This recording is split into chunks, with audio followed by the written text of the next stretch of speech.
Praise be to Jesus. Welcome to part 2 of lesson 7. Church, the community of people who share. So last class we saw how the early Christian community lived their life sharing whatever they had with each other, and by doing so having whatever they wanted and needed, with none of them experiencing poverty. And we saw Jesus teaching us how to do charity. Jesus taught us that we should share and do charitable deeds cheerfully, with joy and happiness in our hearts. We also saw that faith by itself with no work is dead. So we should also practice our faith by doing charitable deeds. Today, in part 2 of lesson 7, let us see what motivated the early Christian communities to share whatever they had. So before we start the class, let's say a small prayer. Let us all rise, join our hands, close our eyes. Lord God, Heavenly Father, we praise you, we give you thanks. Holy Father, help us to develop the quality of sharing in our lives. Help us to be motivated through your teachings and through your life. Holy Spirit, guide us in our life, in our activities of charity. Mother Mary, pray for us to your Son Jesus Christ. We make this prayer through Christ our Lord. Amen. So what was the motivation of the early Christian community to share? There was very strong two motivations. The first one is the hope for resurrection and the eternal life which Jesus promised them.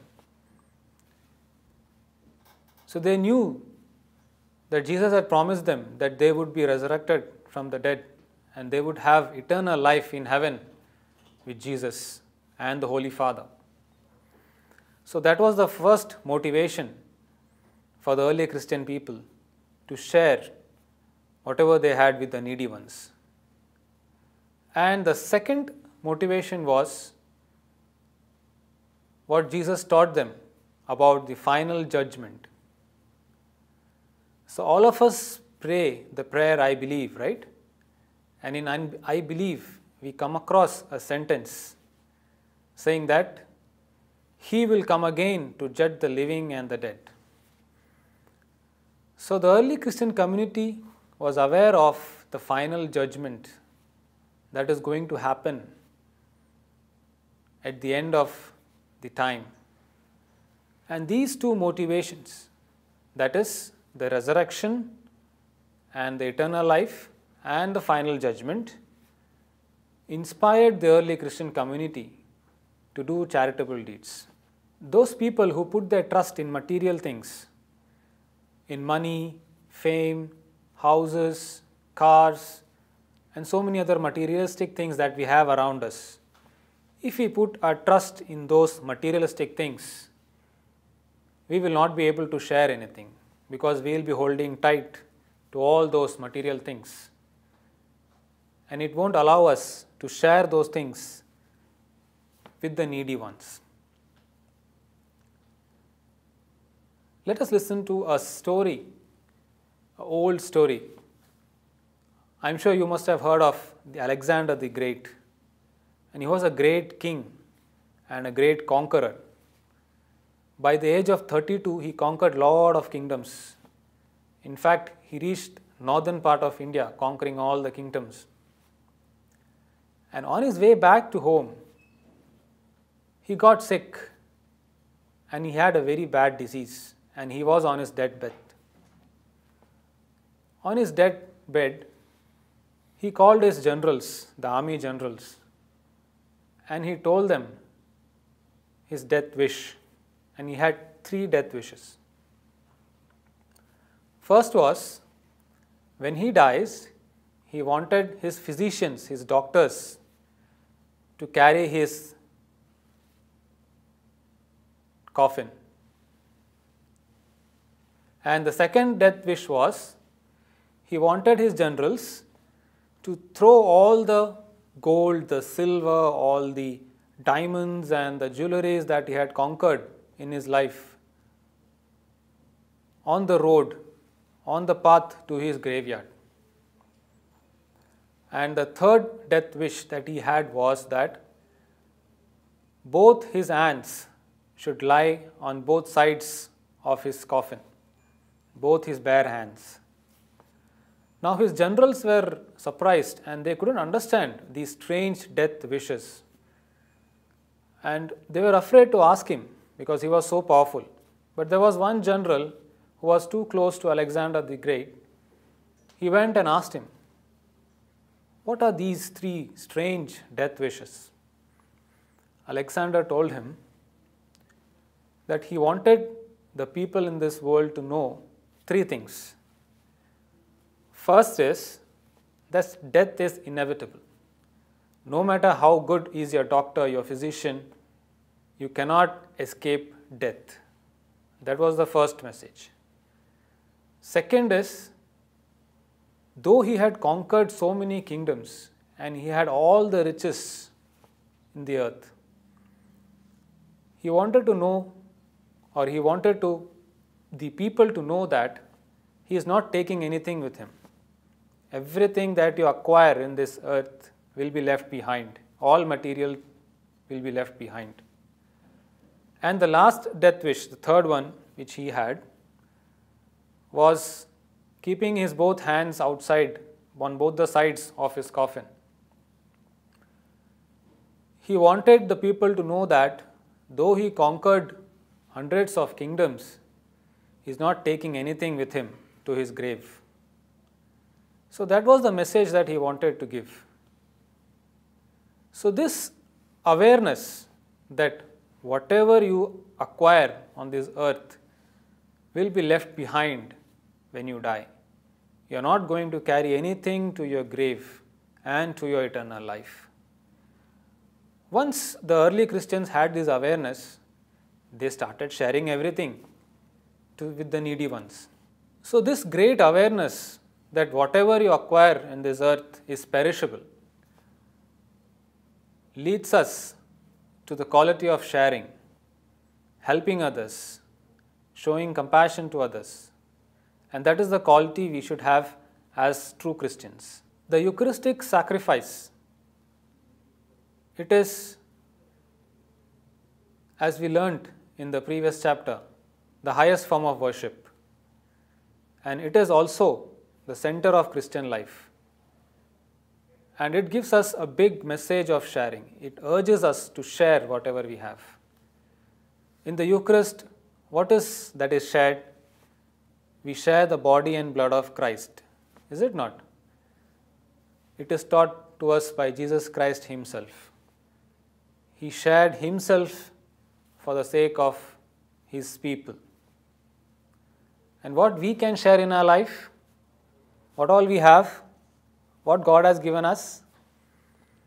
So we have our wealth, if you are rich, we have money, we have knowledge, we have talents, Lord, many talents that God has given us. Maybe we sing nicely, we draw nicely, and so on. We can use all these talents and we can share all these with the needy ones. No? If you are good in studies, we can help our friend who is not so good in study. We can help him to study better. If we have all the comforts in our life, we have good clothes, we get food every day, we have shelter, house, we can share our clothes, we can share our food with those who don't have them. Very important thing that we can share is We can share our time with others, is it not? Nowadays we are all busy. We don't have time for anything. And that is very important, that you share your time with people who are oppressed, people who are sick, who are poor. You can share your time with orphan kids. Visit orphanages nearby. Visit old age homes. Our Catholic Church manages so many institutions in this world. Cancer care centers, AIDS patient centers, hospitals, old age homes, orphanages, centers for mentally retarded.